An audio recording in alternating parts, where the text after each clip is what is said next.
Let's talk about the buzzword today. The buzzword today is the new normal. Everybody you hear of on TV, on social media, is referring to it. They're saying, we have a new normal.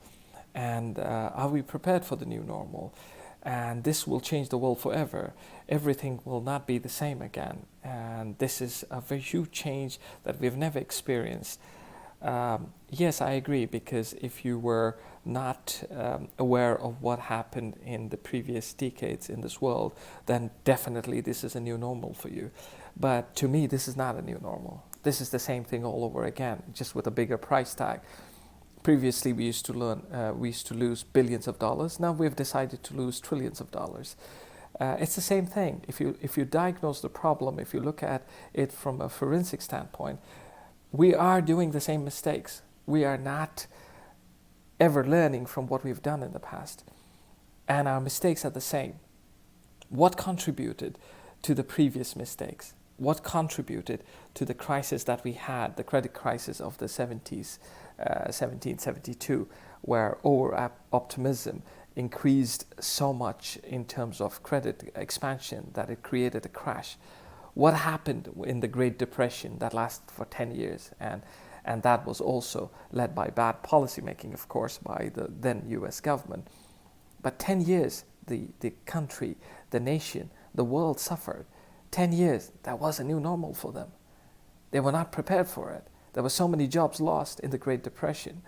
There were so many businesses shut down in the Great Depression. And that was a new normal for them.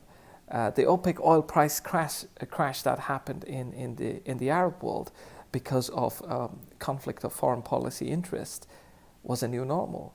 Why? Because the stock markets crashed, the real estate market crashed, consumerism as a whole crashed, was a new normal. When the dot-com bubble burst in the 90s, that was a massive new normal.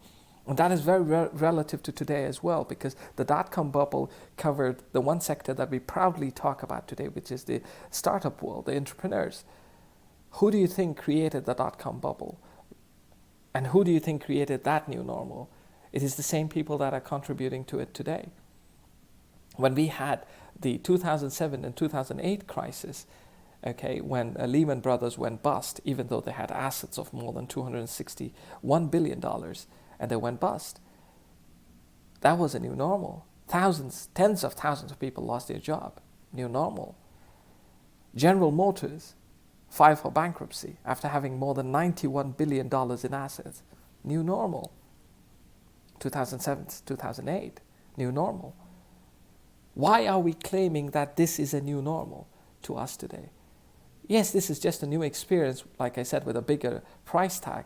But what have we learned? We are doing the same mistakes. We are continuing to do the same mistakes.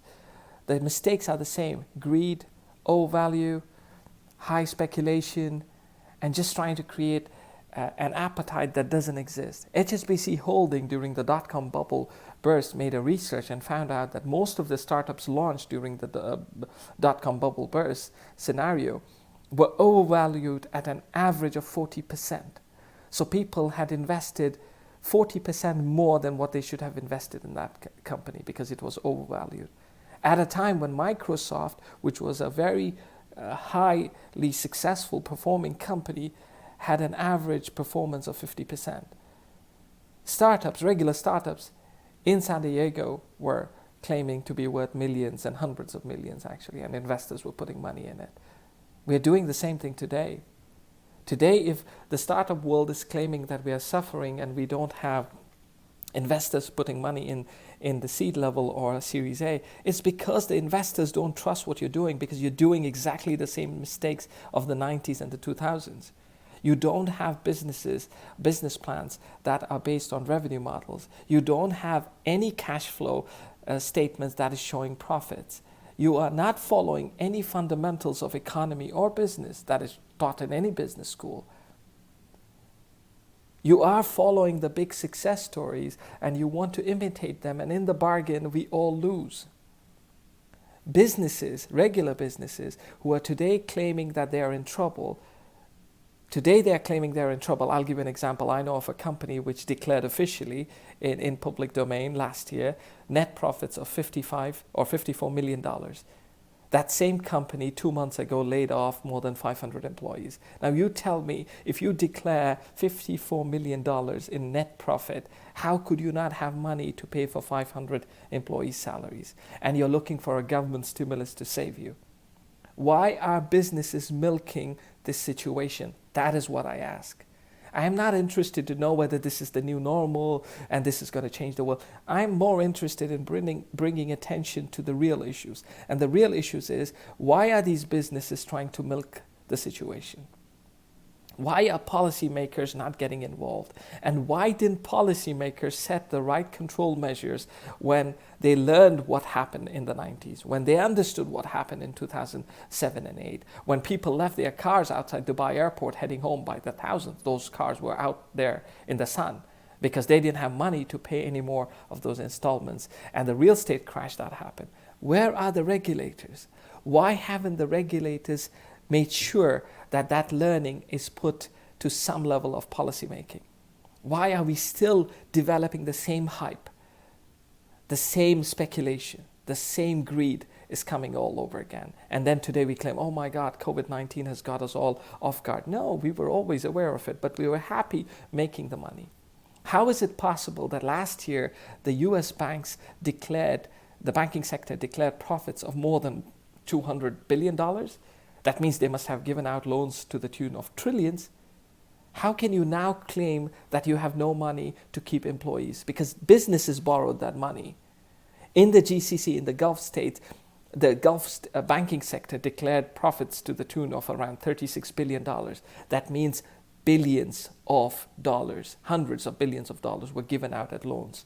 To whom? To businesses. Those same businesses who are today saying they have no money and they are now required to lay off people. These are the same business owners who have private yachts, who have mansions to live in, who have so many support staff that you actually think this is a Kardashian movie or something.